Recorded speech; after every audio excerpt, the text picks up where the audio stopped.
Chinese vessels used water cannons and dangerous maneuvers against Bureau of Fisheries ships near Bajo de Masinloc on Thursday, July 23.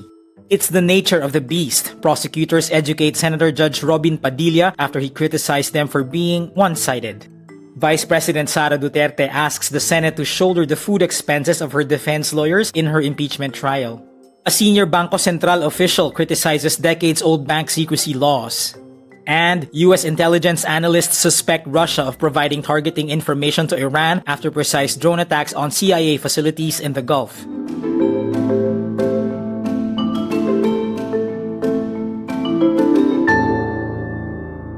The Philippine Coast Guard says Chinese vessels used water cannons and, quote, dangerous maneuvers against Bureau of Fisheries and Aquatic Resources ships.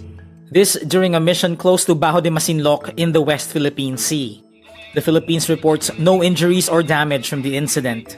The PCG says a China Coast Guard vessel sailed close to the BFAR's ship BRP Datu Dumangsil while another used dangerous maneuvers on BRP Datu Paiburong. The CCG ship later used water cannons against the Datu Dumangsil, although it was not hit. But the PCG says the missions pushed through and were able to provide fuel subsidies to fisherfolk in the area. Both PCG and BFAR vessels regularly patrol Philippine maritime spaces. This marks the latest tense encounter between Manila and Beijing in the maritime and political spaces. During a foreign minister meeting between the two countries, China's Wang Yi warned Manila of bitter consequences of its own making if it continues to provoke Beijing with the support of outside powers. Prosecutors of Vice President Sara Duterte's impeachment trial respond to Senator Judge Robin Padilla's call for the prosecution to not be one-sided. Sana hindi one-sided ang ating persecution. The remark drew an immediate reaction from the House prosecution panel, prompting Presiding Officer Cheese Escudero to tell the front row to maintain order in the court. Lead prosecutor Jinky Luistro notes, quote, the impeachment trial is adversarial. Siguro mas nakakapagtaka pag naging neutral ang prosecution. At lalong nakakapagtaka kung i-defend namin yung respondent. Luistro asserts that the prosecution's role is to remain quote-unquote biased in presenting the case, while the defense is there to, quote, defend the innocence of the respondent. For her part, Private Prosecutor Lorna Kapunan says the bias of the prosecution and defense is, quote, the nature of the beast in the impeachment court. Meantime, Padilla attempts to do damage control for his one-sided remark. He says in a post in Filipino, justice is neutral and the responsibility of the prosecution is not to win, but to bring out the truth and protect the innocent. The defense's duty is to ensure the respect of the human rights of the accused. Vice President Sara Duterte writes to the Senate asking it to shoulder the food expenses of her defense lawyers in her impeachment trial. In her letter, Duterte has three requests. First, for food and beverage for the defense team to be served in their designated holding room at the Senate.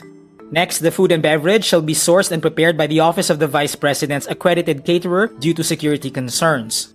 And last, the Senate should shoulder the costs of food, beverage, and catering services for the defense team, support staff, and witnesses.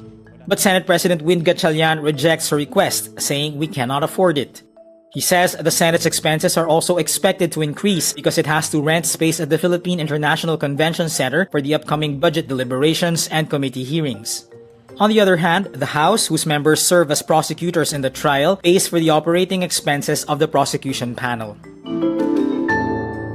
A senior Bangko Sentral ng Pilipinas official criticizes the country's decades-old bank secrecy laws.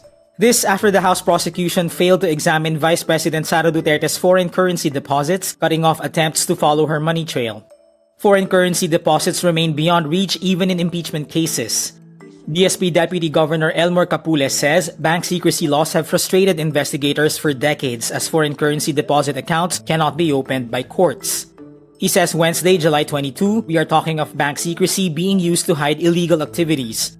He adds, bank secrecy, quote-unquote, mutated into state policy under the Anti-Money Laundering Act. Capules notes the Philippines' outdated bank secrecy laws can stop authorities from getting a complete financial picture. Iranian drone attacks on CIA facilities in the Gulf prompt U.S. intelligence analysts to investigate whether Moscow provided targeting information to Tehran.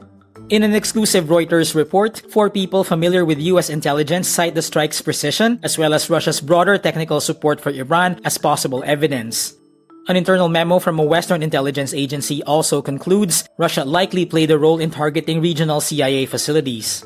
Russia's assistance for Iran is long-standing, but specific targeting of sensitive CIA sites, if true, could mean Moscow is willing to go further in disrupting US operations. US intelligence officials have not yet reached a firm conclusion about the possibility of Russian involvement. The CIA declined to comment.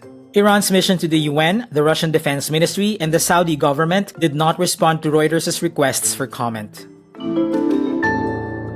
And that's today's wrap. I'm JC Gotinga. Thank you for watching. Click the link below for the full story. For more updates, download the wRap.